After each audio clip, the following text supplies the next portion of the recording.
byla jsem teď v tom novým Zlatým jablku a prostě kosmetika tam. To je strašný, já jsem si tam koupila make-up, jako letně bronzový, aby to bylo příjemný na dotek, na pohled, aby to bylo takový příjemný, no. Ale tak jsem si ho teda koupila a zjistila jsem, že musím si koupit nový kondicionér, že už mám roztřepený konečky a to není vůbec dobrý, protože to není dobrý a není to zdravý a vypadá to hlavně děsně. Ale ti řeknu, potkala jsem tam kluka, jako fakt kunda. Hej, mně se líbil a fakt byl pěkný. Počkej, já si jdu pro květinu, prosím tě.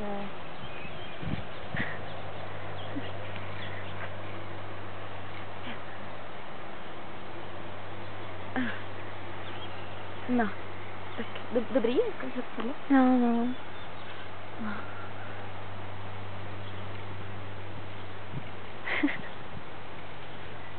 No. A jako fakt byl pěkný, jako takový blonďák, měl takový melír. A šla jsem tam s kámoškou. My říkáme Janie. A jmenuje se Jana. No, říkám, Janie, dívej na toho kluka. On je fakt dost hustej. Fakt jako úplně prostě mi začalo bušit srdce. A říkám si, cože? Co to je?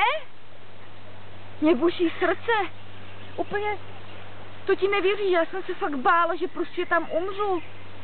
Že tam skolabuju, ale pak jsem zjistila, že jsem se vlastně zamilovala. A chodíte spolu? Už ne. My jsme totiž byli tak strašně moc zamilovaný, že jsme prostě se rozešli, no. Ale teď mám novýho borce. Ale mezi tím, já jsem si tady napsala jeho jméno na ruku, ono už to teda moc nejde vidět, já to nerada ukazuju. Ale prostě chodili jsme spolu 2 měsíce a napsala jsem si žiletkou jeho jméno na svoji ruku. Jako protože fakt tak zamilovaná jsem nikdy ještě nebyla. Bylo to s ním hezký, no. Ale ten novej, ti řeknu, první den jako, já jsem myslela, že ho zabiju, protože to ne... Přišli jsme prostě na to rande, jsem tam došla ještě o chvilku dřív. A jako...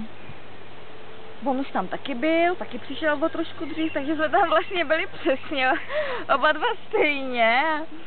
A on seděl u toho stolu a dal si kafe a řekl, co si dáš? Říkám, kafe. Takže měli oba dva kafe. To je asi znamení, nebo já nevím. No ale, tak jsme měli kafíčko, popíjeli jsme, bavili jsme se a dobrý, tak si říkám, jako, je hezký, tak cože, proč bych s ním nechodila? No, vypadal i, že je celkem chytrej, protože když platil, tak se mě zeptal, jestli to má zaplatit i za mě. Což mě strašně potěšilo, protože ostatní kluci to zaplatili rovnou a ani se mě nezeptali, hulváti, fakt. No. A tak jako jsem právě, že si říkala, že bych mohla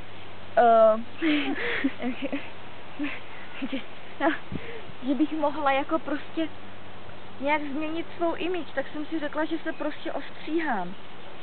A tak jsem šla ke kadeřnici, jo, a řekla jsem jí, ať prostě mě ostříhá. Zeptala se mě jak, tato otázka mě zaskočila, tu jsem fakt nečekala. Říkám, cože? Cože? Co? Ty jsi kadeřnice? Jste, jsem řekla, vy jste kadeřnice a mě se ptáte, jak mě máte ostříhat? No to snad není ani možný jako. Tak jsem se sama zvedla a bez zaplacení jsem odešla. Nezaplatila jsem jí, fakt. No. A ten novej broučínek, jako. Já ho strašně miluju. On je totiž na mě hrozně hodnej. Včera mě dovezl z práce domů a z praxe domů, to je ale jak práce, my tam dřeme jak mesci, rozumíš? jako Verča Pálková, ta jedna, ona je taková trochu, tak ona prostě to tam vůbec nechápe, ale je strašně, no jak říkám, ona prostě, když dělá křečka, ona teda dělá křečka, ale já ti to musím předvést, počkej. Já budu jakože Verča, jo? Teď ne, teď ještě jsem to já. Jasně, Very.